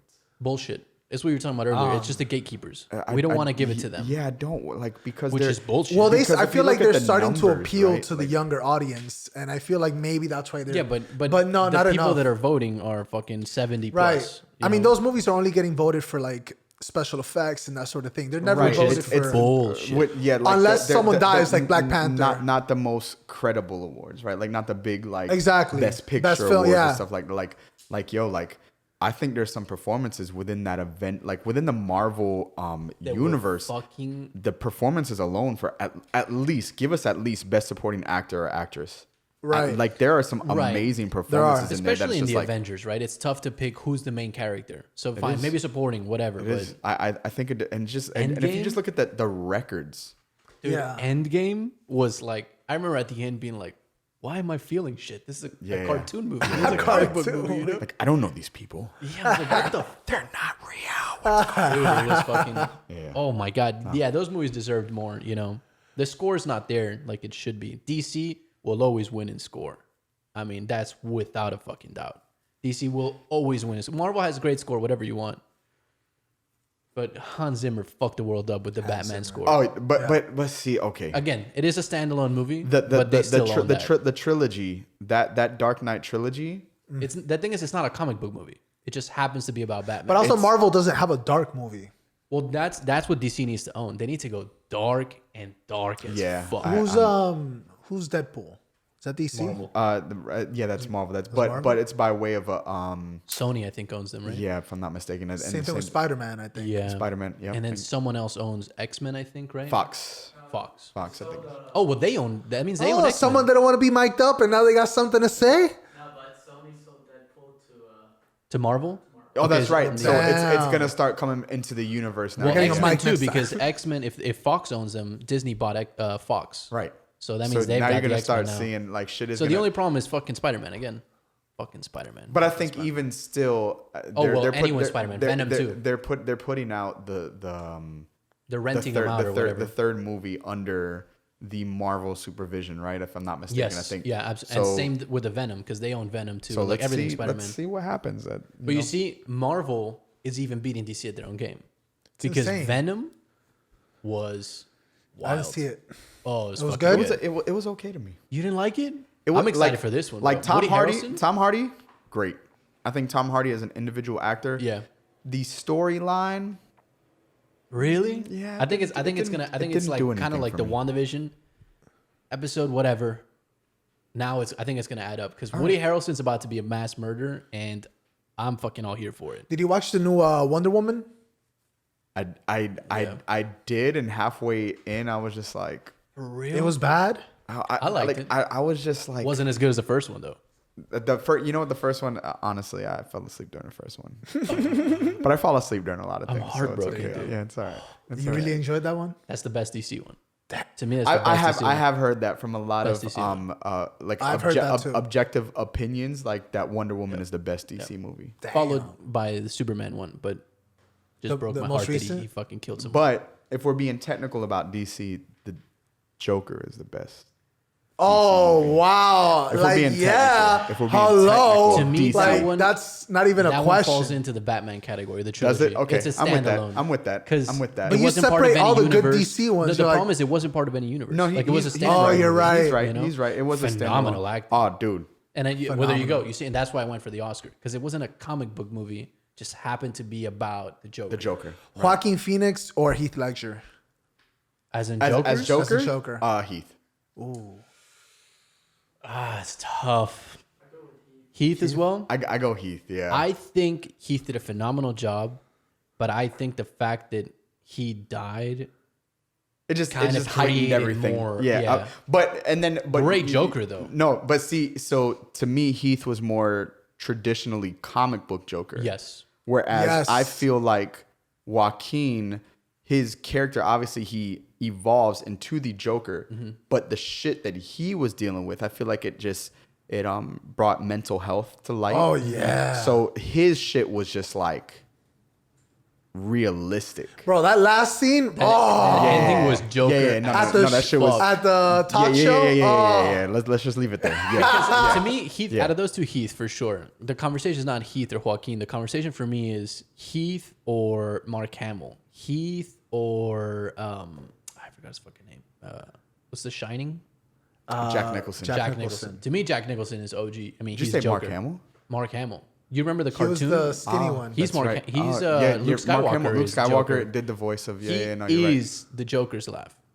Anyone that tries to laugh like the Joker listens to his track. I mean, he's the fucking Joker laugh. You're right. I forgot about that. Do you think that Suicide Squad was the worst Joker? Oh, God.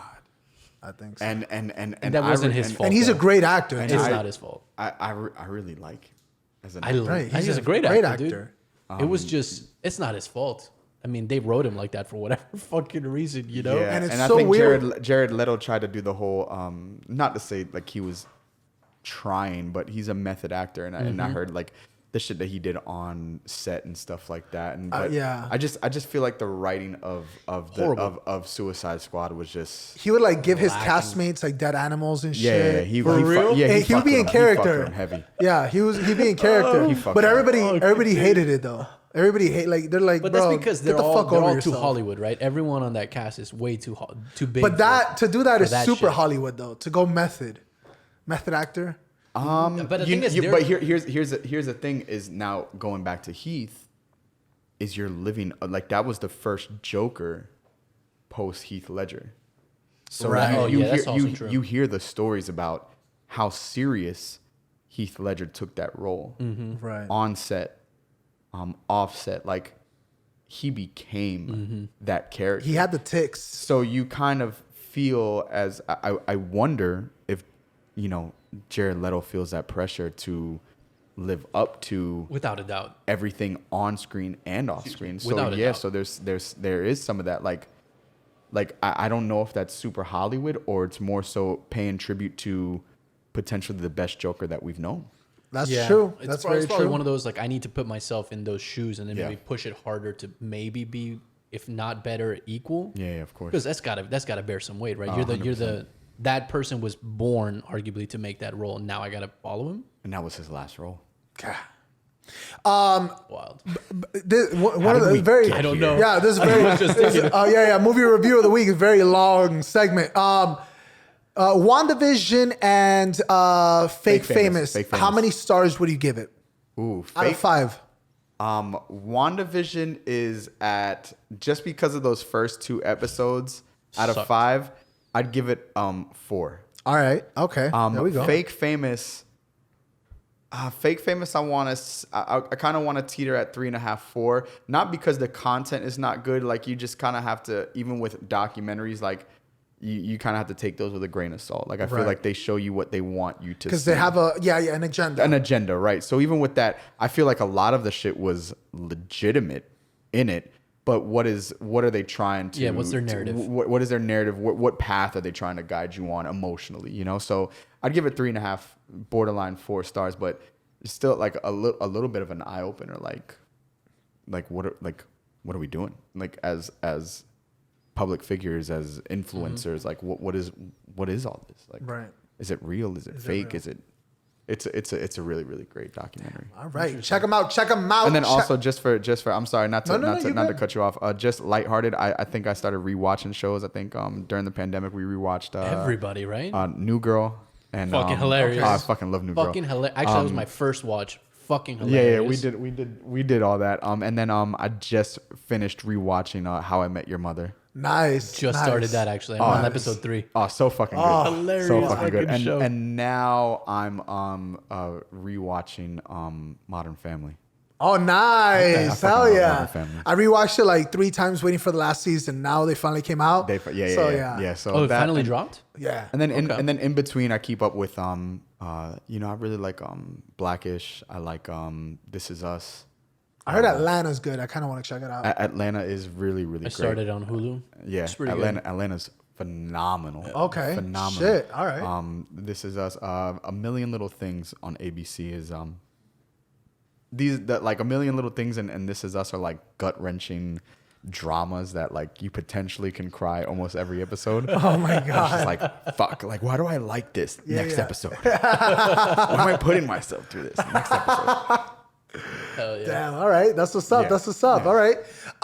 Marcel, I wanted to know when you were first starting out, who were some of your biggest inspirations when it came to your sound? It's crazy. I don't know if I sound like my influences. Boyz II Men is the earliest artist. Boyz II Men. Boyz II Men was also my first, I guess, live show. It wasn't a tour of theirs, but they performed at a Super Bowl party when we had the Super Bowl down here in '95. I think it was San Fran and San Diego. Chargers and 49ers. I believe it was 94, 95. And they performed at a Super Bowl party that I happened to attend at a young age. And this is at the height of Boyz II Men, like End of the Road, I'll Make Love to You, On Bended Knee, like the height of their career.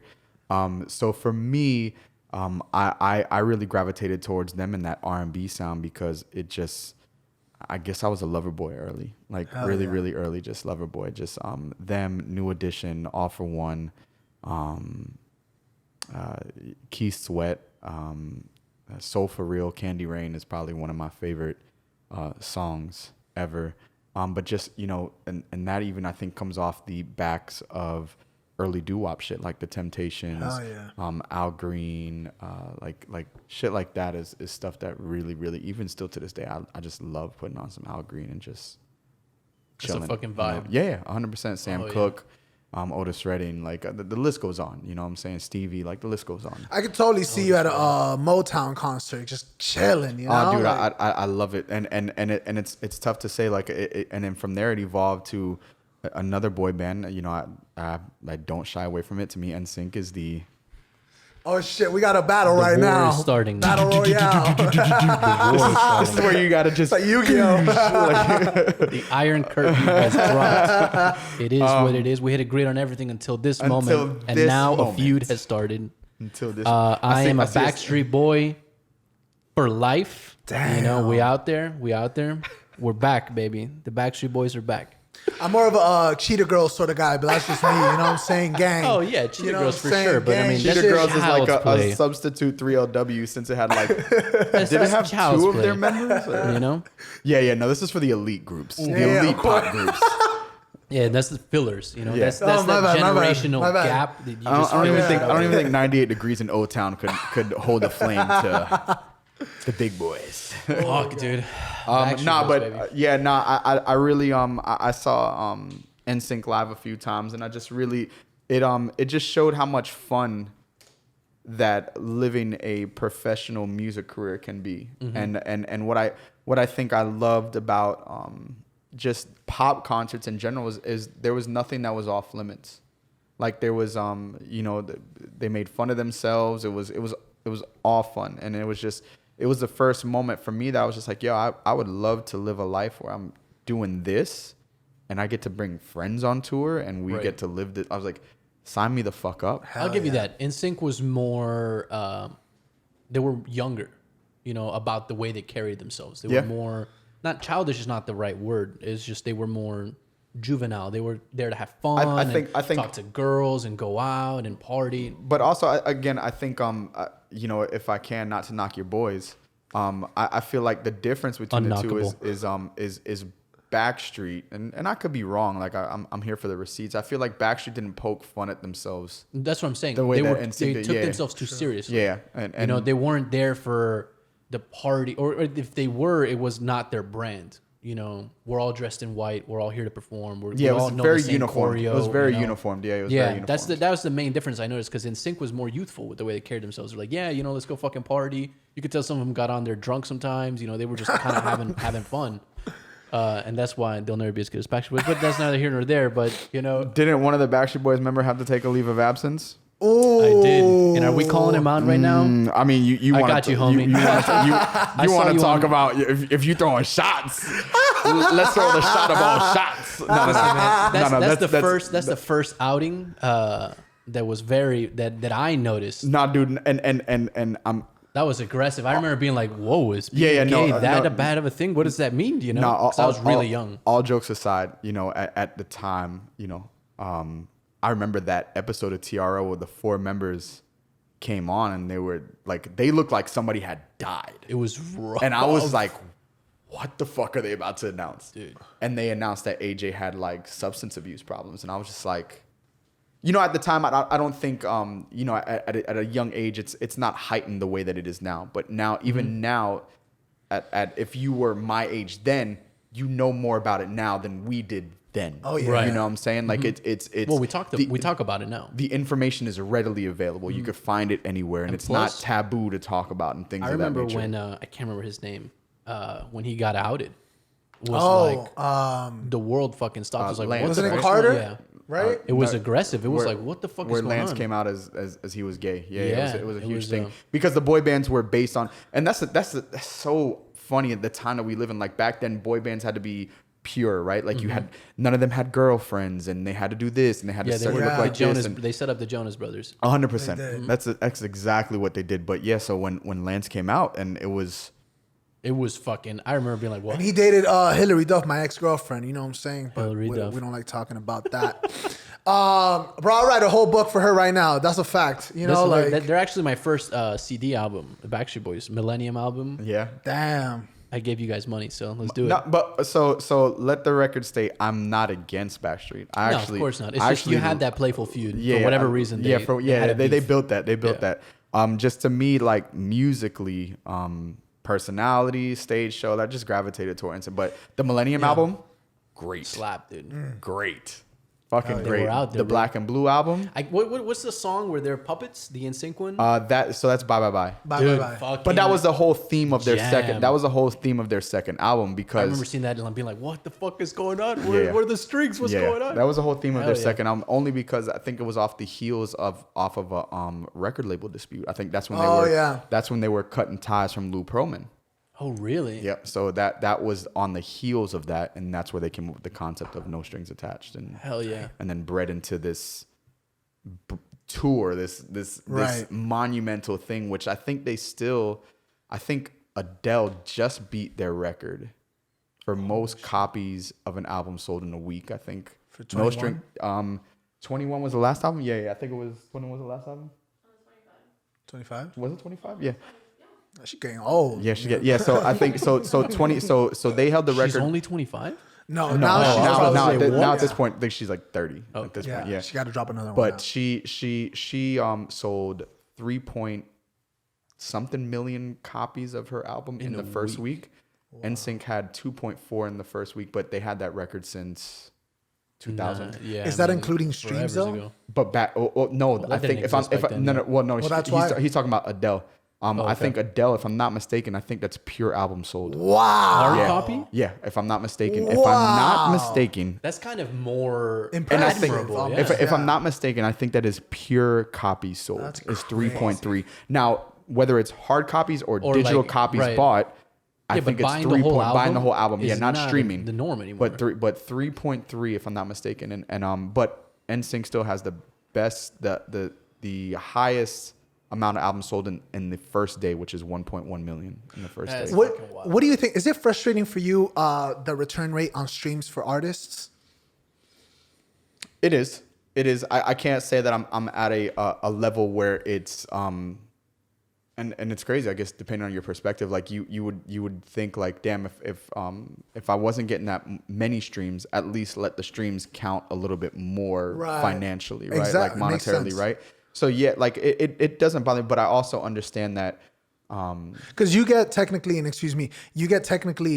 paid for streams the same amount as would Michael Jackson, correct? I think it just depends. Some of the deals look a little bit different. Yeah, when you know? you're that big, your management probably has a say. Yeah, there may or may not be different deals that are drafted out for a specific artist, but for the most part, yes, everything looks the same across the board for every digital streaming platform. Whether Apple Music, you're getting paid this amount of money per stream. For Spotify, you're getting paid this amount of money per stream. For YouTube, et cetera, and so on and so forth.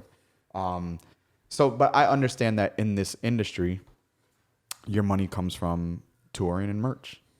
And that's why, to me, branding is just so important. Yeah. And you have to be very specific and intentional with the shit that you put out, and creating a brand outside of your music, and it's not only the music, it's your whole, if your face is going to be on the fucking shirt, make it a face that people want to put on a fucking shirt and wear. Yeah. You know what I'm saying? Like it's Shout out Steve-O. yeah, it's all important, dude. It's all important. So I can't say that it frustrates me.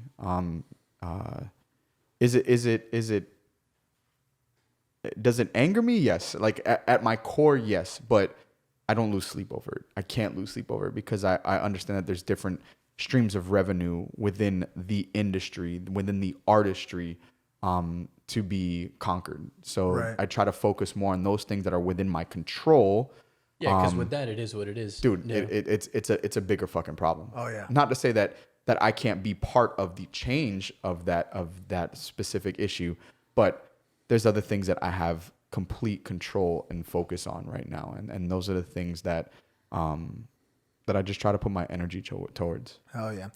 Ladies and gentlemen, you know what I'm talking about. Every single week we have two segments. And the second one is actually called The Quest for the Truth. You know what I'm talking about. And I'm actually going to pick a random, emphasis on the random card from this here deck of cards. Deception. And I'm going to ask, that's fake news. And I'm going to ask our guest that question. Is this not random? How dare you? Deception. This is look at this random. Bro. This is an amateur card magician over here. I'm Is a this your great card? Is this your magician. card? Is this your card? Fuck you. I feel really bad. I did not, like, for most of the interview, I did not kind of turn my body this way. That's like horrible interview skills. Good. That's profile. I think I was baby. That's focused on. I feel the like I do conversation. wrong by looking at the camera. So we're both thinking, exactly. I look at the camera, I'm like, wait, that's not a person, Then I look at you and I'm like, I guess someone, I get to look at someone over here. You're the audience. Marcel.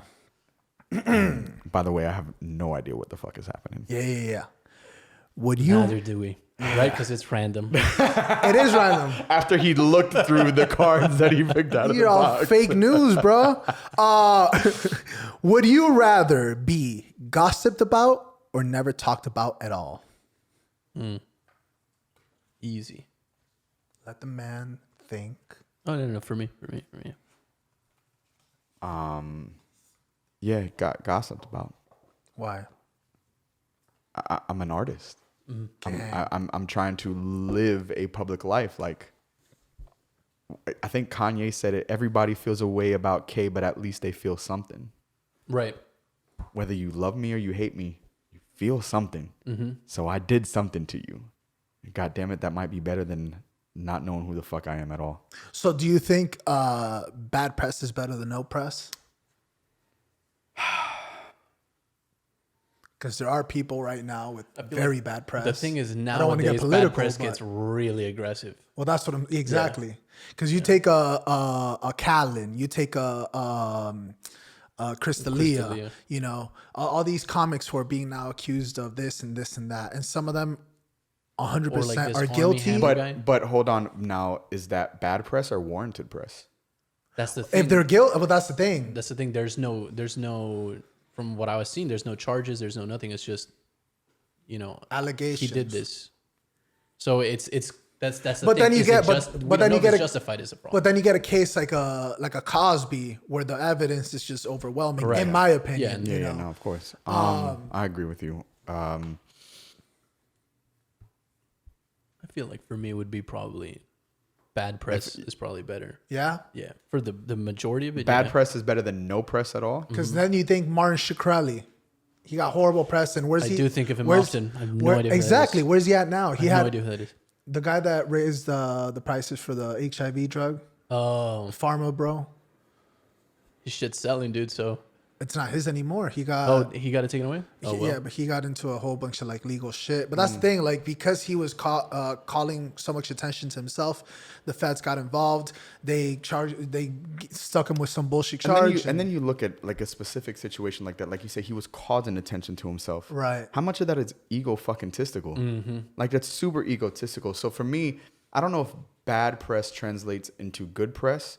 But I think if I'd rather control my narrative if I could.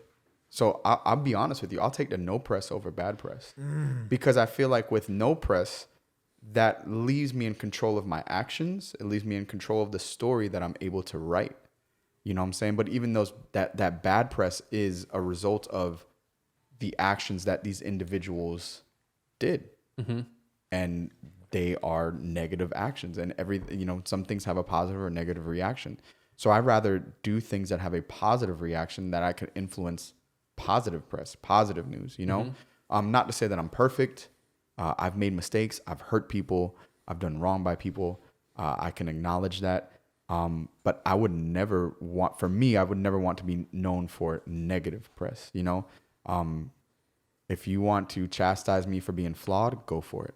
Because you know what? We're all fucking flawed. Amen. We've all done our shit. And still to this day, and probably to the day that I die, I'll continue fucking up. Because that's just how it is. There's certain lessons that we learn and we get better at, and there's certain things that we just don't grasp hold of. So I would rather take the no press over negative press. Because even within that no press, I could influence the narrative and push the Right. needle towards a could more create some press. positive lane, Hell yeah. Emmy, where you stand at? With the press question, Yeah. Bad press probably. Yeah? Yeah, because I don't move in an artistic field, so it's not because every time I've seen bad press come out in an artistic sense, be it comedy, actors, singers, producers, whatever it is, it can get pretty detrimental, right? It get really out of hand, and if it ever course corrects, it usually are course corrects obsessed. good. Dude, it's wild. Obsessed. Oh my God. It's yeah. wild. Yeah. Like with this guy, I don't know if you've heard. It's an actor, Army, I think is his name, Army something or Ham yeah. or something like that. He was one of the twins in the Social Network, the German twins. Army Hammer. Yeah, Yeah. I think it ran or something like that. Like cannibalism. Something Yeah, like that. well, that's his kink, right? Right. So he's never actually done anything, right? It's just the way he talks about it, and he flirts with girls, and now he has no career. Well, because He's they been fired from exposed. everything. He was sexting this girl talking about, "I'm gonna eat you." And normally, when guys talk about, "I'm gonna eat you," Yeah, we're it's a referring different- to it's not- they're not talking about It's toes, not. Yeah, you know? We're not talking about your eyeballs. We're talking about. So now he lost Vagina. everything. He has they kicked him off every project, and he's got something in production with Disney actually, and they're playing. Well, the thing is, it's already shot, so they're playing with the idea of just cropping his face out of every shot. Which is So I mean, it's really aggressive the way they're trying to handle him. And now he has no jobs anymore, right? Everyone has fired him from everything, which is so drastic, right? I mean, it's his kink. He hasn't cut anybody up, right? It's just he likes talking. That's his way of talking dirty. Now I challenge, is that the only thing that's come out is just his kink, That's the only or thing is I've there seen. other things? That's the only Well, thing I've Because seen. I feel like if I'm not mistaken, I don't know much about the situation, but I've heard about the kink thing, the cannibalism thing. But I think there was more to it than that, and I think that's what has been Well, the only thing that kind of like raised the red flag for me, because I mean, for me, it was all sexting until he said, like black and white. He's like, I have killed animals in the forest before, and cut them up or whatever, and I enjoy seeing the blood and all this shit. But again, he was that's sexting, hunting. huh? That's hunting. Why is that a red flag? Because he was talking about dogs. Oh, But again, like it goes back to the argument of that he was just sexting and he was, getting into the scene or whatever the fuck. He was just into it. And then some people are like, well, who's to prove that he hasn't actually done that? But it's like, I don't know. Like, I mean, this would be the perfect time for someone to come out and make Right. millions on the lawsuit because he's stupid rich. which is crazy. I only know him from that movie. Yeah, but he's old money rich. Like his parents Gotcha. are 100 millionaires from New York. So like, his role, wealth. role in The Social Network wasn't that much of a stretch. No, he's stupid rich. Like see, I don't even know much about him. So that Right. you telling me that is news to me. I don't know. Oh yeah, his family is like those aristocrats from New York that have been there for generations. Yeah. It's generational wealth. Dumb money. Yeah. But like for me, I would rather bad press because I don't move in the artistic circle, so it's not Right. like detrimental. Perfect example, something like the Donald Trump thing. It's bad press, but bad press in outside of the artistic circle, I've noticed, is perceptive. It's bad press for me, but for them, it's good press. I can see that. It's good press for me. It's bad press for them. I'm always going to sell to someone. I'm always going to be able. Something is going to skew in my advantage. It doesn't matter. I'm not going to get everybody, but I will get somebody. Right. So for me, it would be bad press because at least my name is out there. Would I rather be gossiped about or not spoken about? Not spoken about Yeah. at all. Yeah, probably the same. Marcel, before we start wrapping up this episode of Colossal Proportions, you know what I'm talking about? Can I Please. change my answer? Oh, yo, I'm go with ahead. you. I don't want to be gossiped about. I think I initially said that I want to be Yeah, gossiped I'd about. rather just be in obscurity. Yeah, I think going back, like aligning with my response to controlling the narrative of the press that I have, I'm with you. I rather and sometimes I have to look at it from a human experience, right? And not like an artist thing, like right, like yeah, you want to be one's a gossiped business about. question, the other is personal. Yeah, no, I definitely don't want to be gossiped about. I would love for now. Everybody has their opinion and perspective, and then sometimes what happens is in your life, is this long, right? And everybody comes in contact with you at certain forms of your life, and so they get to know you at this stage, and then you could be in this stage, but they still hold you to the standards of this stage, and they don't allow you to evolve based on how you've actually evolved. So that could create gossip, and it could create to me unauthentic feelings that are not real. This is just based on how you have boxed me in based on the time that we spent together, and that's fair. You're allowed that that opinion of me based on that time frame, but it's not who I really am. So I'd rather not be gossiped about. I'd rather just not be talked about at all and allow individuals to form their own opinion based on a one-on-one, not based on what you hear from others. So 100%. retract my original. Boom. Yeah. Boom. You know what the I'm way I saying? see it is those are like, one is a business conversation, right? The publicity, and the other one is just my personal life. I'd rather no one discuss me, and then you meet me and you form your own you form your own idea on me. Sometimes it's bad, I mean, I've met a lot of people when I was not the greatest person that have bad ideas of me. Hopefully at some point we meet again and they realize, I've grown from that. I'm not the same asshole that I was back then. But if they don't, I can't do anything about it. And even with that, I don't think it's up to us to determine if we're good people or not. Yeah. Like we just go through life and have this experience, and based on the experiences we have, if you feel like I'm a good person, great.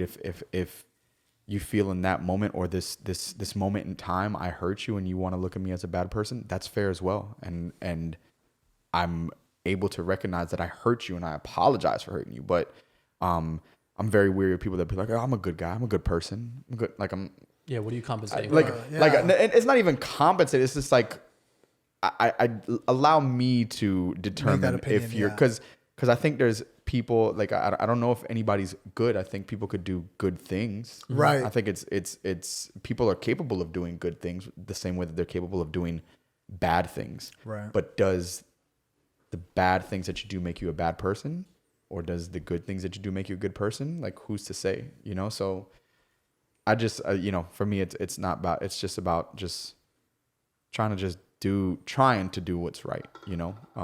Ooh. I want another one after this. Trying to do what is right based on what you're presented with, you know?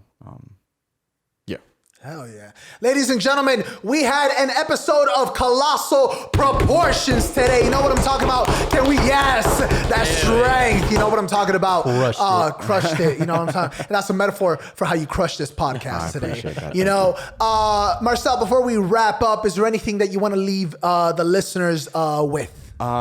Based on whenever this is coming out, I did drop some merch for my birthday, which is the other day, and anything that is sold in the month of February, 100% of those profits will go towards a community event that will be held in March that will be benefiting the homeless community in the Wynwood and Overtown area. So the 100% of those profits will go towards creating meals and hygiene kits for the homeless community. So if you follow me on Instagram at Ledoux and the Broken and click the link in my bio, it will bring up my link tree. And the first thing is LNTB merch. And then again, everything that's sold in the month of February, 100% of those profits will be going towards the homeless community. God, can we please give it up for that? You know what I'm talking about? That's amazing. Please, you want to save the world? Buy stuff. You know what I'm talking about? That's all you got to do. Hell yeah. Buy shit. We're coming for you, Corona. We're coming for you. You know, you can see all the links on the screen. You know, this man is extremely talented. This man is going all the way to the motherfucking top. I appreciate it. You know, Absolutely, he really is. Absolutely. He really is. Honestly, one of the best episodes that we've had. Honestly, an honor to have you on set today, brother. Thank you. The honor is all mine. Genuinely. Honor is all mine. All downhill from the intro. If you've made it this far, you've... There were some tangents along the way. if you've made it this far, I'm sorry. Bro, you know, we'll talk about Marvel for 30 minutes, and that's life, you know? But ladies and gentlemen, every Thursday at midnight, what do? You know, you go on YouTube and you listen to a new damn episode. You hit that subscribe button. You know what I'm saying? You go on Apple Podcasts, you go on Spotify, you go on Deezer, you go on... iHeartRadio. You go on iHeartRadio, all that good stuff. You know, you can find us everywhere. Every Thursday at midnight. You know what it is. Holla. Boom. And it don't matter what the world thinks. You can say how you feel on midnight in Miami. When you can push it to the limit.